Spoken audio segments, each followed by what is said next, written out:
All right, this video is going to go over pages 4 and 5, talking again about waves. So we're kind of recapping pages 1 through 3. So what are the three methods by which energy transfer can occur? Okay, so that's going to be your conduction. That'd be the first one. That is basically where you transfer energy through touch. Okay, then you have convection. Okay, where that's the transfer of energy through a current like air or water. Okay, so basically like boiling water, things like that. And then radiation. Okay, which that is basically energy being emitted by electromagnetic waves. Okay, so it happens in all directions. Okay, so it just kind of emits energy, kind of like the sun. Okay, so to define a wave is a transfer of energy in the form of a disturbance through a medium. Okay, so a medium can be something where it could be material, okay, like something you can actually touch, or it'd be considered space as well. That'd be considered medium. So even though space is technically, there's nothing there, okay, that would still be in a medium that electromagnetic waves could pass through. So 3, what are the two categories of waves and how do you differentiate them? Okay, so we have electromagnetic. Okay, so that was your radio, microwave, infrared, visible light, UV, X-ray, gamma. Okay, those do not need a medium. Or they don't need a material medium. They do not need a material medium. Okay, so they don't need something like air, particles, water, like a rope. Okay, they can go through space just fine. So then you had your mechanical. Okay, so when I think of mechanical, I think of like mechanics that are actually touching parts of a car, okay, and actually manipulating physical things. Okay, so it does need a material medium. So that'd be like a wave in the ocean or sending a wave down a rope. Okay, so you have the water or the rope would be your material medium. Give 3 examples of a category of each wave. So electromagnetic, if you can remember that Red Martians thing. So we can just say radio would be one. So these would be electromagnetic.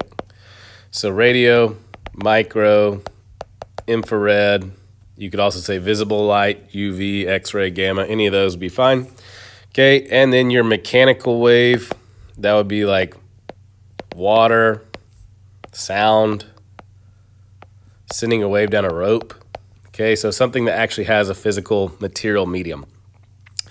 Now, what are the 3 types of mechanical waves and how do you differentiate them? Okay, so you have transverse. Okay, so transverse looks like your typical wave kind of does this.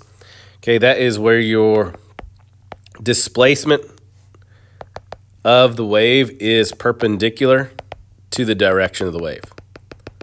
Okay, so remember, if you had like a particle on this little wave right here, that little particle is going up and down, but the direction of your wave is going side to side. Okay, so whichever way you're pointing that wave, so like a wave is always going towards shore, okay, but the particle in that wave is just bobbing up and down, so that displacement is perpendicular to the direction. Then you had longitudinal. Longitudinal, you could also say compressional if you want to. That looks like this, where you have like basically, you have stretched out particles, and then what happens is they start getting tighter and tighter and tighter. Okay, so that would be a compressional or longitudinal. That would be where your direction or displacement is parallel to your direction.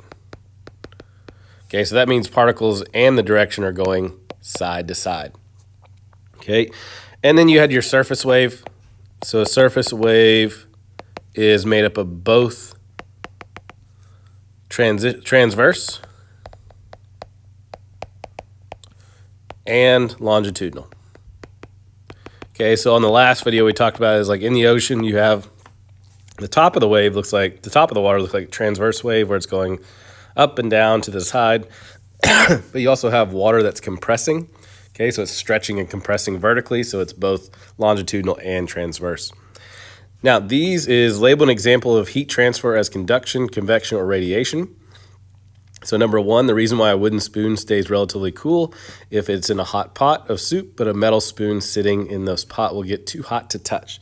So key thing there is touch. Okay, so that transfer of heat Okay, this is why wood is a poor conductor and metal is a better conductor. It can take that energy and it can also transfer energy very well. Okay, so this would be an example of conduction. Hot air rises, cooler air from the surrounding area is rushed to replace it. Okay, so that is key thing. Air is you have a direction, so you have a flow of air, okay, which is technically a gas. Okay, so we're not touching the air, we're just talking about air going up and cooler air going down. So that'd be an example of convection, okay, because it follows that current. The heat you feel from a filament on a light bulb when it's turned on. Okay, so light is an electromagnetic wave and it's emitting heat in all directions. Okay, so this would be a radiation. Okay, number 4, fiberglass insulation in a house wall will prevent this. Okay, so on this one, yes, fiberglass is a poor conductor, so it doesn't really, it will kind of absorb that heat. Okay, but if you like touch insulation stuff, it's not really a big deal. It's not gonna like burn you or make you cold. Okay, but the purpose of insulation is like, so here is your house wall and your insulation is all through the wall. So inside, you wanna keep the temperature the same. Okay, so we'll say this is the inside. Okay, you wanna keep this area the same temperature. Okay, so like you don't want your house fluctuating from like 50 degrees to 90 degrees all over and over again. Okay, so, but outside, that's what air does. Basically, temperature goes up, it goes down. Okay, the purpose of the insulation is to block that airflow, that convection that's trying to get into the house, that's trying to make your house cooler or hotter.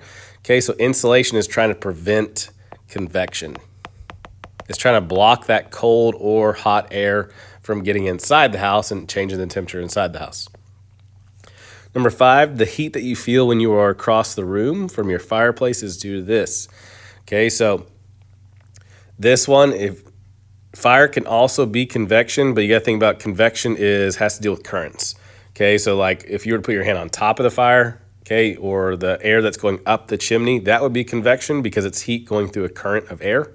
Okay, but the heat you feel sitting away from the fire, that would be an example of radiation because radiation is in all directions.